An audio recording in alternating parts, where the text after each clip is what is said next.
नमस्कार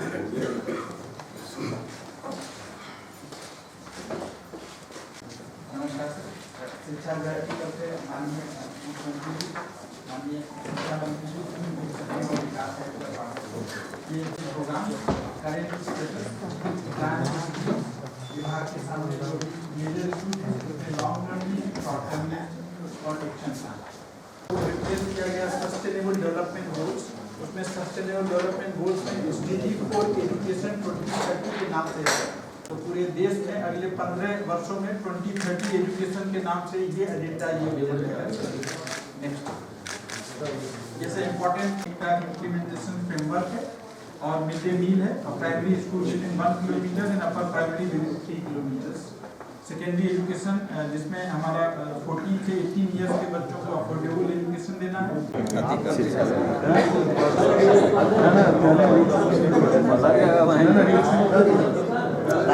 प्रेस वार्ता में आप सभी लोगों का स्वागत है। आज मंत्रिपरिषद की बैठक हुई है जिसमें 2 प्रमुख निर्णय लिए गए हैं। पहला निर्णय है सुशासन के कार्यक्रम 2015-2020 के अंतर्गत विकासात्मक एवं लोक कल्याणकारी कार्यक्रम और नीतियों को लागू करने एवं इसके अनुश्रवण एवं कार्यान्वयन सुनिश्चित करने के संबंध में। इसमें महागठबंधन की जो सरकार बनी है उनके जो 7 निश्चय थे और उनके अलावा जो साझा कार्यक्रम था उन सबका समावेश इसमें किया गया है। इसके अतिरिक्त अगले 5 वर्षों में किस प्रकार से राज्य को और विकास के पथ पर अग्रसर किया जाएगा उसकी चर्चा की गई है। उसके संबंध में कार्यक्रम और स्कीम्स वगैरह बनाई गई है, प्रोग्राम्स बनाए गए हैं जिसे कि आज मंत्रिपरिषद की बैठक में पारित किया गया है। इसमें जो बिहार के विकास के 7 निश्चय हैं, आर्थिक हल, युवाओं को बल, आरक्षित रोजगार, महिलाओं का अधिकार, हर घर बिजली लगातार, हर घर नल का जल, घर तक पक्की गली नालियां, शौचालय का निर्माण और अवसर बढ़े, आगे बढ़े। इसके अलावा अन्य भी बहुत से कार्यक्रम, योजनाएं और विकासात्मक कार्यों का जिक्र है जिसे अगले 5 वर्षों तक पूर्ण किया जाएगा। इसके लिए जो बिहार के 7 निश्चय हैं, कृषि रोड मैप, मानव विकास मिशन, कौशल विकास मिशन, आधारभूत संरचना और औद्योगिक प्रोत्साहन, इन सब कार्यक्रमों को और बढ़िया तरीके से अनुश्रवण करने के लिए बिहार विकास मिशन का भी गठन करने का प्रस्ताव पारित हुआ है। दूसरा प्रस्ताव जो आज पारित हुआ है वो है उत्पाद एवं मद्य निषेध विभाग का। राज्य में मद्य निषेध के प्रथम चरण में देशी शराब, मसालेदार देशी शराब के उपभोग, विनिर्माण एवं व्यापार की अनुमति नहीं प्रदान करने एवं विदेशी शराब को सीमित क्षेत्रों में बिक्री की अनुमति प्रदान करने के संबंध में है। आप सभी अवगत हैं कि शराब के जो दुष्परिणाम है उससे घर परिवार, खासकर जो हमारी महिलाएं हैं, बच्चियां हैं, उनके ऊपर इसका बहुत ही प्रभाव पड़ता है। इसके निमित्त राज्य सरकार ने फैसला किया है कि गांव में और नगर पंचायतों में जो देशी और विदेशी शराब की दुकानें हैं वो अब नहीं रहेंगी। केवल नगर पालिका, नगर परिषद और जो म्युनिसिपल कॉर्पोरेशन हैं केवल वहीं पर रहेंगे और उनके भी दुकानों को कम किया जाएगा। जैसे कि आपका देशी शराब, मसालेदार देशी शराब और कंपोजिट की जो दुकानें गाँव में और नगर पंचायतों में, उन सबको अब बंद कर दिया जाएगा और सीमित मात्रा में बिहार राज्य बीवरेज कॉर्पोरेशन लिमिटेड के माध्यम से अब 1 अप्रैल 2016 से 1 अप्रैल ये नीति 1 अप्रैल 2016 से लागू होगी। 1 अप्रैल 2016 से बिहार राज्य बीवरेज कॉर्पोरेशन ही नगर पंचायत, नगर परिषद और म्युनिसिपल कॉर्पोरेशंस में दुकान को संचालित करेगी। इसके अतिरिक्त और भी निर्णय लिए गए। इसी नीति के अंदर प्रवर्तन तंत्र को सुदृढ़ किया जाएगा। इसके अतिरिक्त स्वैच्छिक मद्य निषेध हेतु प्रयास किए जाएंगे। डी एडिक्शन सेंटर्स सभी हमारे जिला अस्पतालों में जगह जगह पर डी एडिक्शन सेंटर्स खोले जाएंगे, जो कि बीवरेज कॉर्पोरेशन की जो निधि है उसके माध्यम से और सरकार के बजट से संचालित होंगे। और डी एडिक्शन सेंटर खोलने के लिए विकास आयुक्त की अध्यक्षता में एक कमेटी बनी है और उपरोक्त जो नीति है, उत्पाद नीति जो मद्य निषेध के संबंध में है, उसके अनुश्रवण और उसकी समीक्षा के लिए मुख्य सचिव के स्तर पर भी एक समिति बनी है जो नियमित रूप से इसका अनुश्रवण और उसके कार्यान्वयन को देखेगी।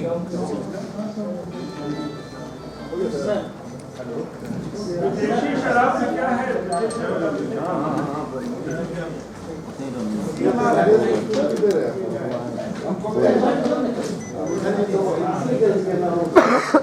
फॉरेन लीकर में क्या है? विदेशी शराब में क्या है आगे? विदेशी शराब में आगे क्या मतलब उसको कब बैन किया जाएगा?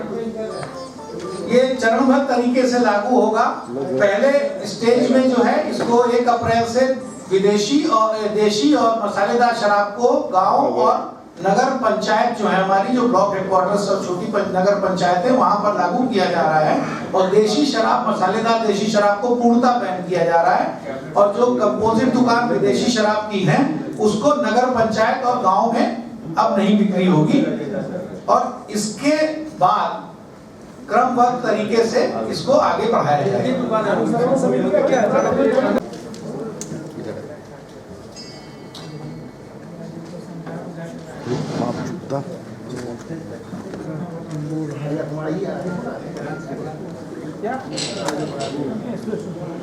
अभी ना कहीं है कि इधर जूता चांद ले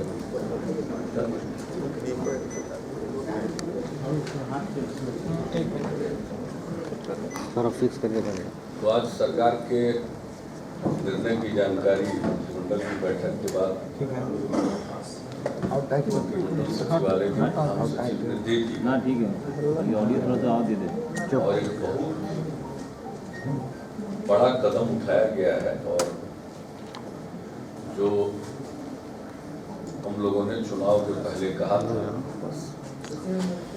उसको लागू करने की दिशा में आज ठोस कदम बढ़ाने का निर्णय हो गया। हमारी जो नई उत्पाद नीति बनी है उसका लक्ष्य है कि हम पूर्ण मद्य निषेध लागू करेंगे और इसे चरणबद्ध तरीके से लागू करेंगे। और पहले चरण में देसी और मसालेदार शराब के उत्पादन और बिक्री पर जो भी प्रतिबंध लगाने के लिए आवश्यक कदम है कानूनी तौर पर, वो उठाने का फैसला हो गया। जहां तक विदेशी और IMFL शराब का संबंध है, उसकी बिक्री भी सीमित कर दी गई है। और अब नगर निगम और नगर पालिका, नगर परिषद के क्षेत्र तक ही वे सीमित रहेंगे। और इस निर्णय के बाद अगर एक तरह से देखें तो अभी कुल मिलाकर चाहे विदेशी IMFL शराब हो या देसी मसालेदार शराब हो, उनकी दुकानें हों या कंपोजिट शराब बिक्री की दुकानें हों, वो कुल दुकानों की जितनी संख्या थी उसमें 90% की कमी आ जाएगी हम लोग के इस निर्णय से। कुल मिलाकर के ओवरऑल देखें तो इस प्रकार से बड़ा कदम उठा दिया गया। और इसको लागू करने के लिए जो भी जरूरी कार्रवाई है उसको करने का निर्णय हो चुका है और दिशा में पहल भी हो चुकी है। अब इससे संबंधित जितने प्रकार के भी मसले हैं, चाहे कई प्रकार के इसमें एग्रीमेंट होते हैं, उन सबों को ध्यान में रखते हुए ससमय निर्णय लिया गया है ताकि इसको ठीक 1 अप्रैल से हम लोग प्रभावी ढंग से लागू करें। और मैं कह रहा हूँ प्रभावी ढंग से लागू करना है। हमें सिर्फ लागू नहीं करना है बल्कि इसको इफेक्टिवली लागू करना है, और उसके लिए जितने काम हो सकते हैं सबके बारे में निर्णय लिया गया है। और इस निर्णय की पृष्ठभूमि में हम आपको ले जाना चाहते हैं। चुनाव के पूर्व जब एक कार्यक्रम में पटना में हम अपनी बात समाप्त कर बैठे थे, तो स्वयं सहायता समूह की महिलाएं उस कार्यक्रम में थी, और मेरे बोलने के बाद पीछे से कुछ महिलाओं ने मांग की, और उसके बाद हम दोबारा मंच में माइक पर गए और हमने कहा अगली बार सरकार बनेगी तो हम इसे लागू करेंगे। और अभी 26 नवंबर को जो मद्य निषेध दिवस है, जिसकी शुरुआत हम लोगों ने ही की है 2011 से, उस अवसर पर भी हमने इस बात का उल्लेख किया, और हमने बार बार कहा है कि जो हमारे यहाँ गांव में रहने वाले गरीब लोग हैं, इससे सबसे अधिक प्रभावित हो रहे हैं शराब के प्रचलन से। बहुत लोग जो कमाते हैं उसको शराब में गंवा रहे हैं, महिलाओं को कष्ट झेलना पड़ता है। अगर महिलाएं कमाती है तो उसका भी पैसा छीन कर लोग शराब पी लेते हैं, और जो पैसा वो अन्य कामों में अपने बच्चों के पोषण पर ध्यान देते, परिवार के बेहतरी पर ध्यान देते, वो पैसे का दुरुपयोग हो रहा है उस राशि का। इसलिए महिलाएं परेशान हैं, गांव में रहने वाले गरीब लोगों की हालत ठीक नहीं है।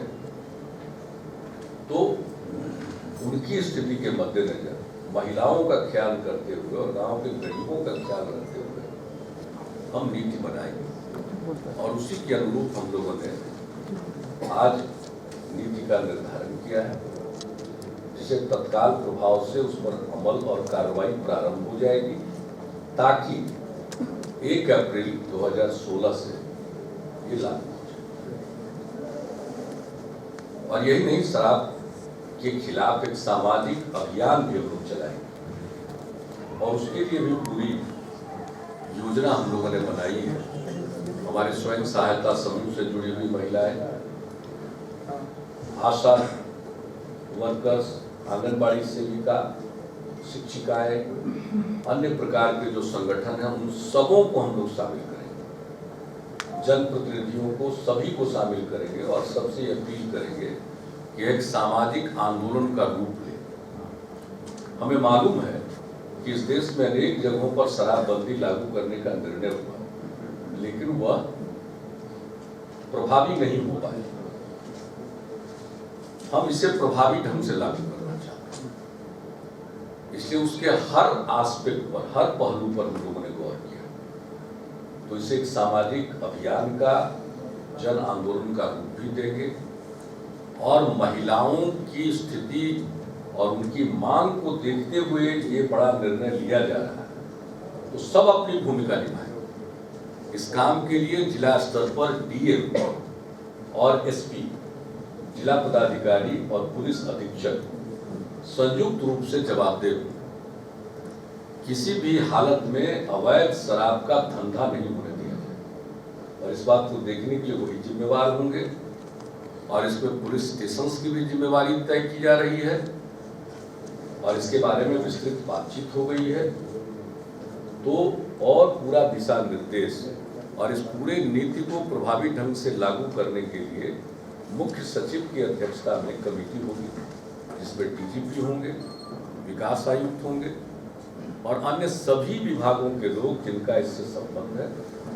लोगों की सेहत पर बुरा असर पड़ता है, और हमें लोगों की लत छुड़ाने के लिए डी एडिक्शन सेंटर भी बनाना है।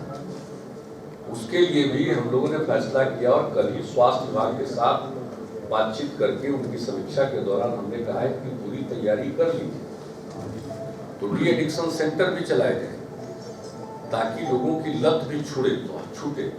तो हर प्रकार से इसके लिए जो एनफोर्समेंट का काम है, उसके लिए एक्साइज डिपार्टमेंट के एनफोर्समेंट विंग को और सशक्त बनाया जाएगा। उसके लिए जो उनको कार्मिकों की जरूरत है वह दिया जाएगा, और फिलहाल जब तक स्थायी तौर पर उनको नहीं मिलते हैं, पुलिस विभाग से भी उनको दिया जाएगा, अन्य जगहों से भी दिया जाएगा। और पुलिस की तो जवाबदेही होगी ही सब चीजों को देखना। और महिलाओं के लिए, महिलाओं के कहने पर जनहित में ये निर्णय लिया गया है, तो हमारी तो अपेक्षा है। और आवाज बुलंद करने वाली महिला तो स्वयं सहायता समूह से जुड़ी हुई महिला है, हम उनका को आह्वान करेंगे कि अब ये लागू करने में उनकी सक्रिय भूमिका होनी चाहिए। इस अभियान का रूप कोई गड़बड़ कर रहा है, कोई अवैध धंधा कर रहा है, तो तत्काल इसकी सूचना दीजिए और पूरे समूह में इकट्ठा होकर उसको करने मत दीजिए।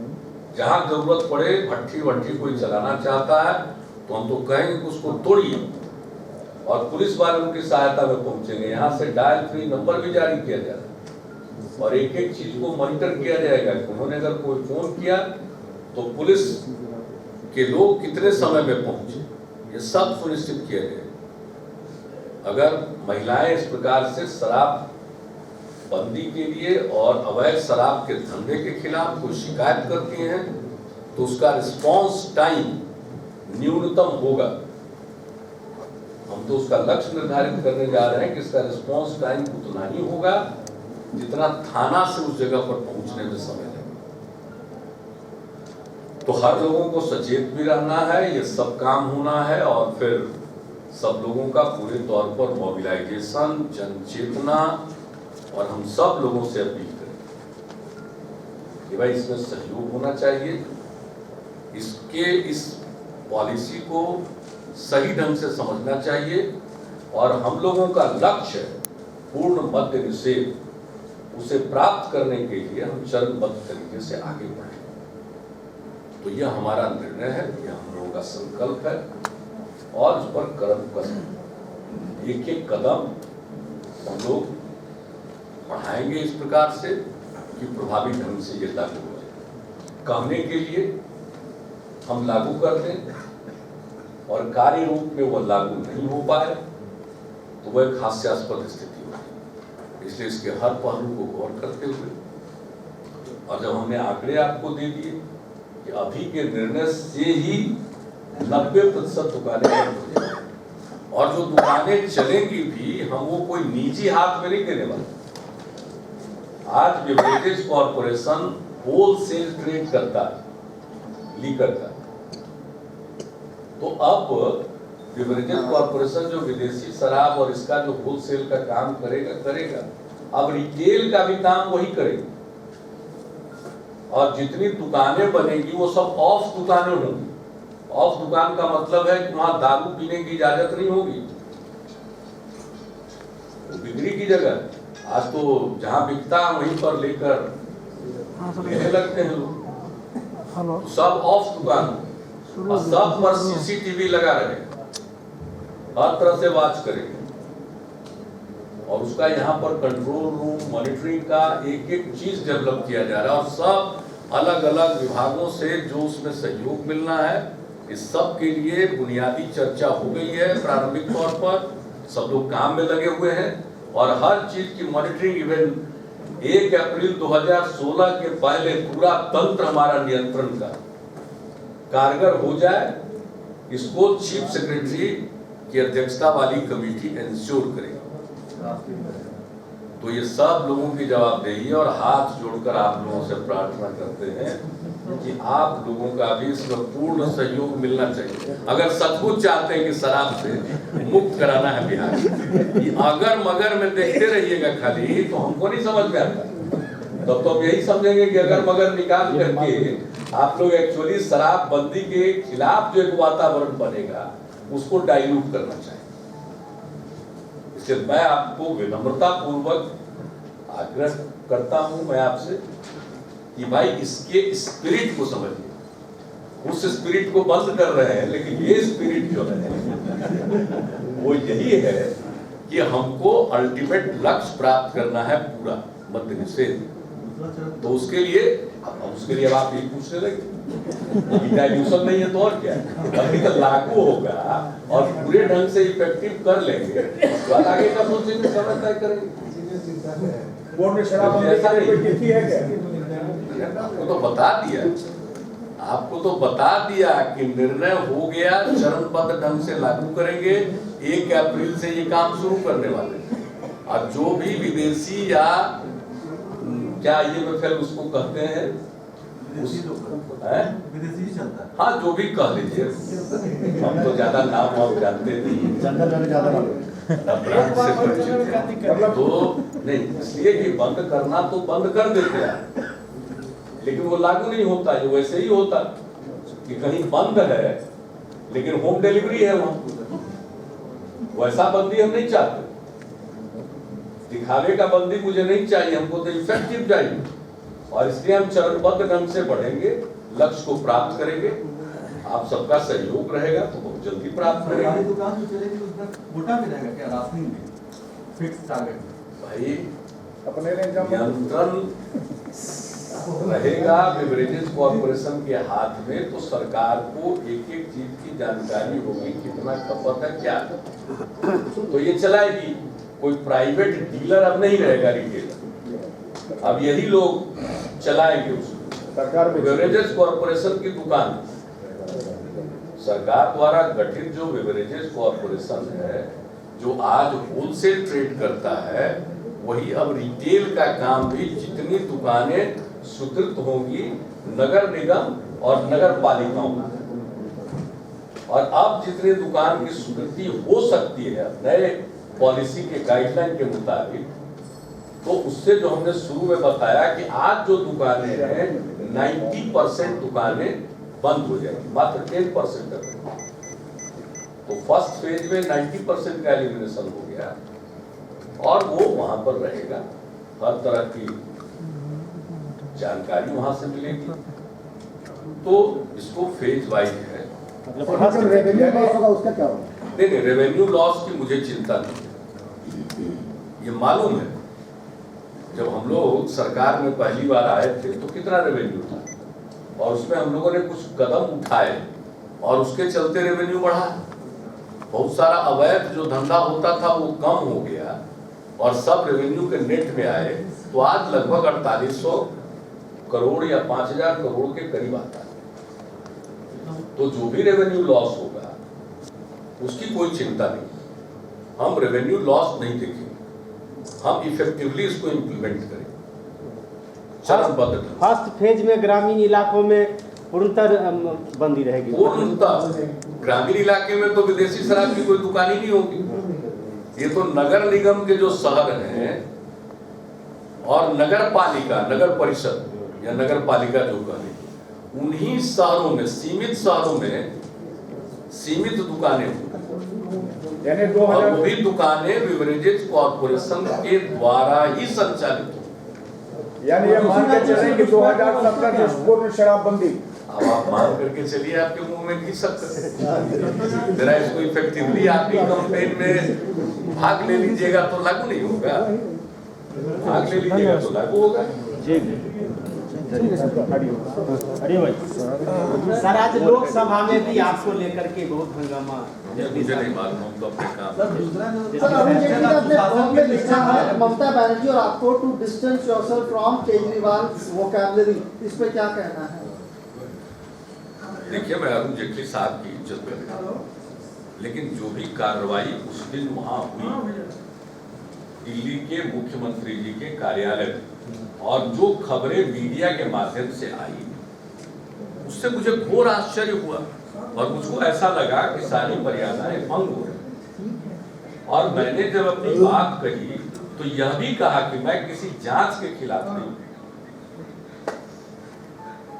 कोई भी जांच होती है, होनी चाहिए, लेकिन अगर आप जो कोई पोजीशन होल्ड कर रहा उससे संबंधित कोई मसला नहीं है, तो वैसी स्थिति में और घोर आश्चर्य का विषय है कि आप मुख्यमंत्री के सचिवालय तक जा रहे हैं, उनके कार्यालय तक पहुंच रहे हैं, तो इसमें कुछ मर्यादा का ख्याल रखना चाहिए।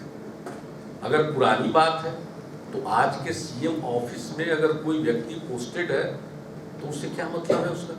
ये बात हमको खुद आश्चर्यजनक लगी, मुझको लगा मर्यादाएं भंग हो रही है। मैंने उतनी बात कही है, इसके अलावे और तो मैंने कोई बात कही नहीं, न कोई किस पर आरोप लगा रहा उसके बारे में हमने कोई बात नहीं। न मैं अधिकारी के बारे में कोई बात, जिस बात को मैं जानता ही नहीं तो उसके बारे में तो मेरी कोई प्रतिक्रिया होती नहीं है। मेरी प्रतिक्रिया तो सीमित है, और इस प्रकार की कार्रवाई और जो उसका तरीका, उस पर हमने अपनी प्रतिक्रिया दी। अरुण जेटली के ऊपर जो इल्जाम लगाए गए हैं आपके द्वारा, तो आपको लगता है कि उसकी भी जांच होनी चाहिए और अरुण जेटली के खिलाफ में भी किसी तरह की बात होनी चाहिए? नहीं, दोनों बार आप इस्तेमाल करें, तो पहला आप पार्टी का नाम और दूसरा आप यू से बताओ। नहीं, मुझे जानना है, जिस विषय के बारे में मुझे कोई जानकारी नहीं उसके बारे में कोई प्रतिक्रिया अब इस प्रकार के का सलाह तो मुझको नहीं लगता है कि उन्होंने दिया होगा। कौन किसके करीब रहेगा, कौन किससे दूर रहेगा राजनीतिक रूप से, यह तो हर पार्टी का अपना एक तरीका। तो और इस प्रकार की कार्रवाई से ये जो लोकतांत्रिक मर्यादाएं होती है उस पर आघात पहुंचता है, और अंततोगत्वा ये पूरे सिस्टम को इफेक्ट करता है। जो हमारा फेडरल स्ट्रक्चर है उसमें कुछ मर्यादा है, उसका पालन करना चाहिए। मैं न किसी जांच के खिलाफ हूं, जब मुझे मालूम ही नहीं है किसी पर क्या आरोप है, उसमें कितना तथ्य है, तो उस पर कहां से बोलूं। उस दिन भी हमने कहा था कि मुझे नहीं मालूम है। कोई लैंग्वेज की बात करता है, अरे भाई हमको कौन कौन लैंग्वेज झेल चुके हैं भाई, हम तो कौन कौन सी भाषा नहीं झेल चुके। हमसे भी ज्यादा कोई झेला है क्या अभी हाल के दिन? क्या क्या नहीं मुझको कहा गया, लेकिन मैंने तो कभी भी अपने भाषा की मर्यादा को नहीं छोड़ा। तो हमारा अपना स्वभाव है, लेकिन इसका मतलब थोड़ी है कि हम कोई किसी को सुझाव देंगे, सलाह देंगे। ये सब हर आदमी का अपना निर्णय होता है, हर आदमी के कहने का अपना तरीका होता है, अपने ढंग से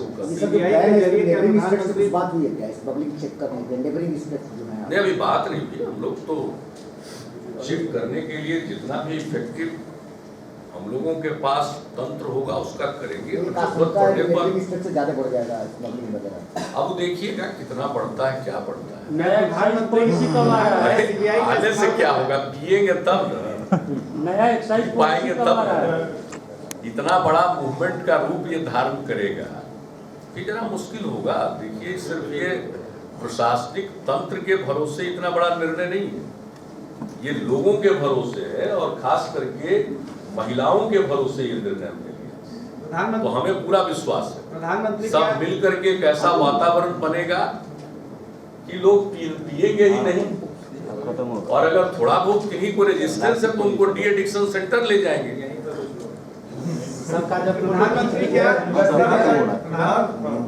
प्रधानमंत्री क्या सीबीआई का इस्तेमाल कर रहे हैं, अपने ऑफिस का इस्तेमाल कर रहे हैं राजनीतिक द्वेष के लिए?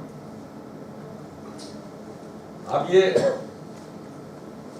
जो हालात दिख रहे हैं, जो कई तरह के और जिस तरह की बातें सामने आ रही हैं, सीबीआई को तो स्वायत्त और स्वतंत्र होना चाहिए, और जिसके बारे में अनेकों बार अब कितनी स्वायत्तता है, कितनी स्वतंत्रता है, रोज लोग देख रहे हैं, रोज लोग देख रहे हैं। भाई तरह तरह के आरोप लगे हैं, इसके पहले भी कई तरह के आरोप लगे हैं, तो उन चीजों का कोई प्रिलिमिनरी भी इंक्वायरी हुआ है? अगर हुआ है तो लोग बता दें। अभी कुछ महीने पहले जितने तरह की घटनाएं सामने आई है, क्या किसी चीज को हुआ है क्या कर? तो भाई आज अगर विपक्ष की तरफ से कुछ बातें कही जा रही है तो पूरी स्थिति को स्पष्ट करना, और सिर्फ जुबान से स्पष्ट करने से नहीं होता, एक्शन किस प्रकार का होना है, परसेप्शन क्या क्रिएट हो रहा है। परसेप्शन तो यही क्रिएट हो रहा है। तो हम लोग तो यही चाहेंगे कि भाई मर्यादाएं न टूटे, और बिल्कुल ऑब्जेक्टिव ढंग से कोई काम होना चाहिए, सब्जेक्टिव ढंग से। सर, नेशनल केस में जब सोनिया गांधी, राहुल गांधी को कोर्ट में अपियर होना, पटियाला कोर्ट में कांग्रेस की पूरी तैयारी है, कहा जा रहा है साइलेंट मार्च भी होगा, आपका क्या कहना है इस पर? इसमें तो मेरे कहने के लिए कोई इसमें कोई बिंदु ही नहीं है, तो क्या कहें? आपके मंत्री की आरोप धारणा पर यह है कि- बैठेंगे कांग्रेस के साथ आपका गठबंधन। कांग्रेस पार्टी के आरोप यह है कि नेशनल कांग्रेस हाईवे- पार्टी का कोई निर्णय होगा तो कांग्रेस पार्टी के निर्णय के मुताबिक बैठेंगे, तो इसमें क्या दिक्कत है? आपके गठबंधन के नेता पर हमला हो रहा है। कैबिनेट सभा में के सर अंदर। दूसरा डिसीजन हुआ है, कोर्ट में सात घसीटा निश्चय जा पर। रहा सोनिया जी को, राहुल जी को, तो गठबंधन धर्म निभाने के लिए आप भी कुछ उनके समर्थन में आएंगे क्या? गठबंधन आप प्रॉम्प्ट कर रहे हैं। सर कैबिनेट का दूसरा हमारा डिसीजन- गठबंधन बहुत मजबूत है, सर कैबिनेट का दूसरा डिसीजन और ये इसलिए इसका नाम गठबंधन नहीं, महागठबंधन। सर और ये महागठबंधन का जो एक्सपेरिमेंट है, ये देखिएगा, ये स्प्रेड करेगा अलग अलग राज्यों में, वहाँ की परिस्थिति के अनुरूप महागठबंधन का जो ये स्ट्रेटजी है और ये जो तरीका है, ये धीरे धीरे स्प्रेड करेगा। हम आपको आज इतना ही कह सकते सर कैबिनेट का दूसरा डिसीजन जो निश्चय था, हैं। और निश्चित हो गया। हमारे पूरे 5 साल का सुशासन का कार्यक्रम तय हो गया, जिसमें 7 निश्चय शामिल हैं, विकसित बिहार के 7 निश्चय भी शामिल हैं। और जो कुछ भी हमारे कार्यक्रम है उनको इम्प्लीमेंट करने के लिए, और हम प्रारंभ से कहें कि पहले से जो भी काम चल रहा है, जैसे कृषि रोड मैप के अंतर्गत, मानव विकास मिशन के अंतर्गत, स्किल डेवलपमेंट मिशन का, या औद्योगिक विकास का, या इंफ्रास्ट्रक्चर डेवलपमेंट का, वो सारे काम जारी रहे। इसलिए अब कुल मिलाकर के जितने हमारे कार्यक्रम है, इनको ठीक ढंग से लागू कराने के लिए और इसकी मॉनिटरिंग करने के लिए, जी सब कुछ को देखने के लिए एक हाँ। बिहार विकास मिशन की भी स्थापना की हाँ चल रहा है अभी।